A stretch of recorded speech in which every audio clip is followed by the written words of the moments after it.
The rain fell soft and steady on the zinc rooftops of Tivoli Gardens that night. The kind of rain that sang lullabies to some and kept others awake with thoughts too heavy for sleep. Under one of those roofs, a boy named Malik lay on an old mattress, eyes fixed on the ceiling as water dripped through a tiny hole above him. His mother was asleep in the next room, tired from another long day at the market. For Malik, sleep never came easy. He dreamed of grass, not the patchy kind that fought through Kingston dust, but green, endless fields he had only seen on TV. The English Premier League, where players ran beneath lights brighter than anything he'd ever known. That world felt far, far away from the zinc and mud of his own. But in his chest something burned, a quiet, stubborn fire. Every morning, before the sun climbed over the rooftops, Malik was already running. Barefoot, dodging potholes and stray dogs, a football made from tied-up plastic bags bouncing ahead of him. The air smelled of salt and smoke, but to Malik, it smelled like purpose. He played wherever he could, on the street, on the beach, behind the old schoolyard. His friends laughed when he dove for goals that didn't matter. But one person never laughed, Aaliyah, his childhood friend. She watched from the sidelines, cheering loudest even when no one else cared. "You gonna be great one day, Malik," she'd say with that sure smile. "Me can see it." He'd grin, wiping sweat from his brow. "One day, me go play in a England alley. You see if me nah." He meant it, every word. Years passed. Malik grew taller, stronger, faster. His talent outshone the roughness of the field. People began to notice. Local coaches, even the older boys who once teased him, nodded when he scored. His name started to move through the corners of Kingston like a whisper. The Tivoli striker. By 19, Malik got his first real chance, tryouts for Jamaica's national under-20 team.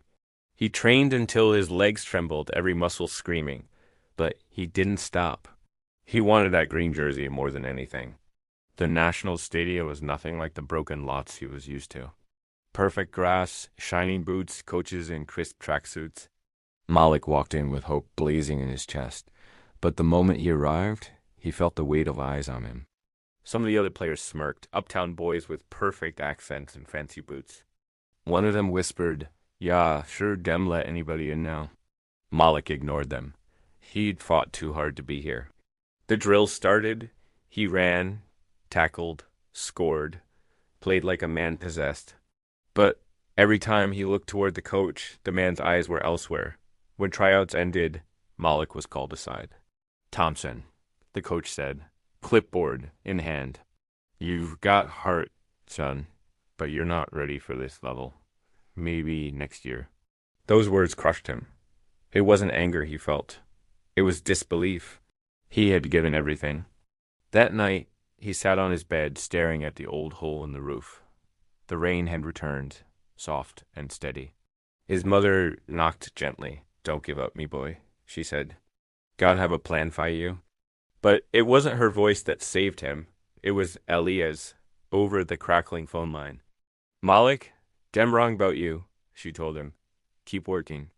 One day, dem same people go beg if I call your name," and so he did. Every morning before dawn, Malik trained alone. The field was empty, just the sound of his breath and the ball striking the dirt. He told himself that one day he'd make them all see. His chance came through an old scout visiting Jamaica for a charity match. The men watched Malik play one afternoon, saw the raw fire in his movement, the hunger in every touch. "You ever think of going abroad?" he asked. Malik almost laughed. "Me? Abroad?" The scout smiled. "Kid, with the right training, you could go far. England's got youth programs looking for players like you." It took months, and every favor his mother could pull, but eventually a small club in England invited him for a trial. When Malik boarded the plane, his heart thumped so loud he thought others might hear it.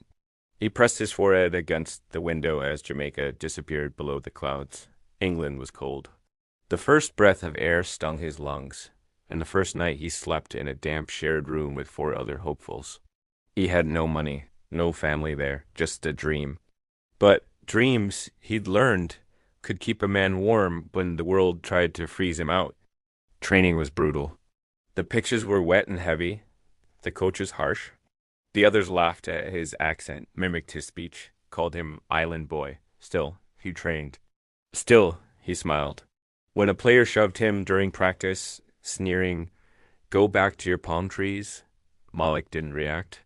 He just said quietly, "Me soon show you," and show them he did. He played with everything he had: heart, fire, and pride.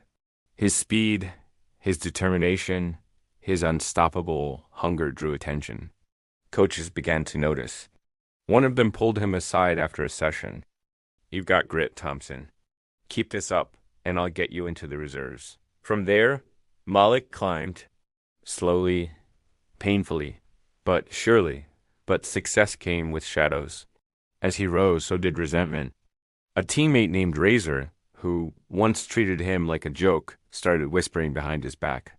Razor didn't like that. The crowd now chanted Malik's name. When Malik scored his first major goal, sealing a victory, the stadium roared. Cameras flashed. The commentators called him the new Caribbean Lightning. But Razor cornered him later, ice cold.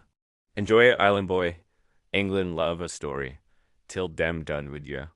Malik said nothing. He had learned that silence was sometimes stronger than words, yet the envy grew. Rumors started Malik was arrogant. Malik didn't attend team meetings. Malik thought he was bigger than the club. None of it true. One evening, tensions exploded. In the locker room after a match, Razor muttered another insult. Malik finally turned. "You tired fee talk, Razor? Or you just can't stand see me rise?" Razor shoved him. Malik pushed back. A camera caught it, and by morning, the tabloids screamed, *Jamaican player in locker room fight. The club suspended him pending investigation. Sponsors went silent. Reporters camped outside his flat.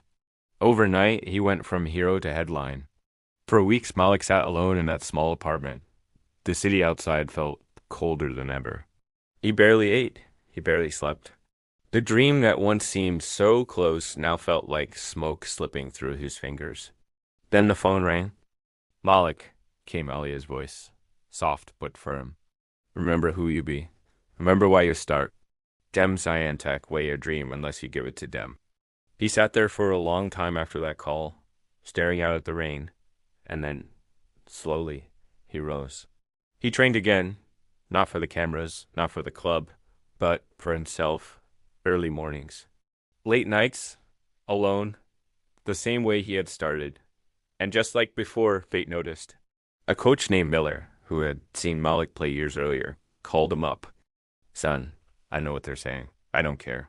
I know a fighter when I see one. Come train with me. We'll start over." It wasn't the Premier League. It was a second division club, small and struggling. But for Malik, it was enough. He showed up every day, rain or shine, worked harder than anyone else. His teammates watched, inspired by his determination. Slowly, his confidence returned. Then came the turning point, a match that could save the club from relegation. In the final minutes, Malik broke through two defenders and sent the ball flying into the top corner. The crowd erupted. By season's end, the club earned promotion, and Malik's name once again echoed through England. He was back, and this time no rumor could drown his truth. Word of Malik's return spread fast.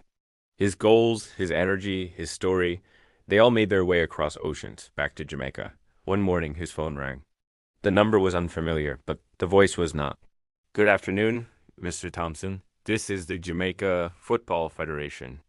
We'd like to invite you to represent the national team in the upcoming qualifiers." For a long moment, Malik said nothing. He just stared at the wall, the memories flooding back, that day years ago when they told him he wasn't good enough. "So now me ready?" He said softly. He didn't accept right away. He thought about it for days. He thought of the pain, the rejection, the countless hours of sweat and sacrifice. But then he thought of Aaliyah's voice, calm and certain. "This nah about them, Malik. This about you. You've earned your place. You play fee the dream, not fee the people who doubt you." And so he said yes. When he stepped off the plane in Kingston, the same island that once ignored him now welcomed him like a king. Reporters crowded the terminal. Fans held banners with his name. Children wore jerseys with his number. The boy from Tivoli Gardens had come home, not as a dreamer, but as a symbol of what belief could do. He smiled as cameras flashed, his voice calm when they asked him what it meant to be back. It mean everything. But me never forget where me come from. This right here, this is for the youth who still kick ball in a D-rain. His first practice with the national team was emotional. Some of the same coaches who once dismissed him now watched in silence as he moved across the field with grace and power. Players who once doubted him now whispered his name with respect. And when he stepped onto the pitch for his first match in green and gold, he looked into the crowd and found her, Aaliyah, smiling from the stands. The whistle blew, the match began. Every touch of the ball felt like destiny. In the 78th minute, Malik made a run, cutting between two defenders. The pass came, and with a single strike, he sent the ball flying into the top corner. The stadium erupted.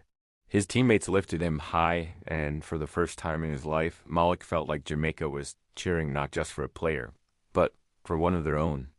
After the match, he found Aaliyah waiting by the tunnel. She was crying and laughing all at once. "Me tell ya, Malik. Me tell ya you woulda do it," she said, wrapping her arms around him. He held her close. "Me couldn't do it without ya. Ali, me promise. Me never leaving you behind again." That night, they sat under the same zinc roof where it had all begun. The rain was falling again, softer now, gentler, almost like it was blessing them. Malik turned to her. "Ali, me done play ball fi the whole world. Now me want play for you. Come with me back to England. Mek we build the life we dream about." Her eyes shimmered. "Me been waiting for ya, asked that since we was kids." They left Jamaica together weeks later, not as the poor boy and girl from the corner streets, but as partners stepping into a new life. In London, they settled into a small apartment overlooking the city skyline. It wasn't grand, but it was home. They laughed, cooked, and danced in the kitchen on quiet nights. Malik often came home late from training, tired but content, and Aaliyah would hand him a plate and say, "Remember, yeah, still the same boy from Tivoli. Stay humble." He never forgot. A year later, they married in a small chapel by the River Thames. It was simple, white flowers, close friends, and family who had flown from Jamaica. When Aaliyah walked down the aisle, Malik's eyes filled with tears. In his vows, he said only one thing. "Yeah, believe when nobody else did." So every time he touched D-ball, me play fi you. Their love was quiet, but it was strong. The kind that grows through struggle, the kind built on faith, not fame. But Malik didn't stop there.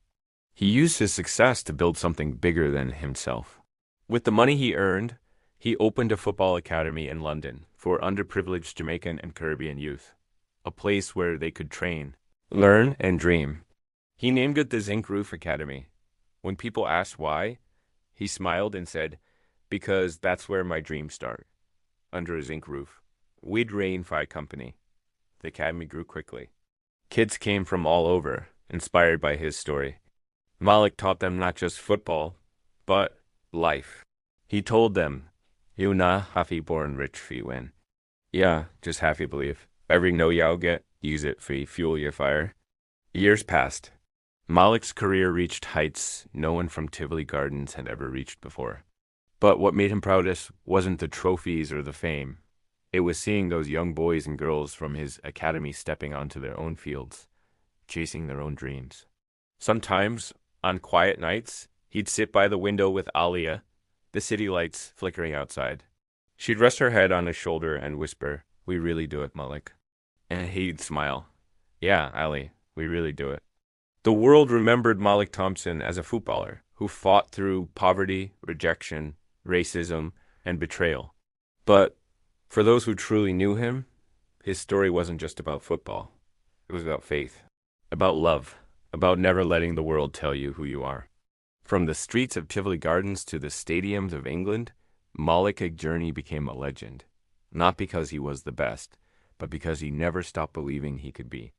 In the end, when people asked him what kept him going through it all, he always gave the same answer. It was "D rain pon D zinc." Every drop remind me that even in a struggle, life still have rhythm. Yeah, just have to learn if you dance with it.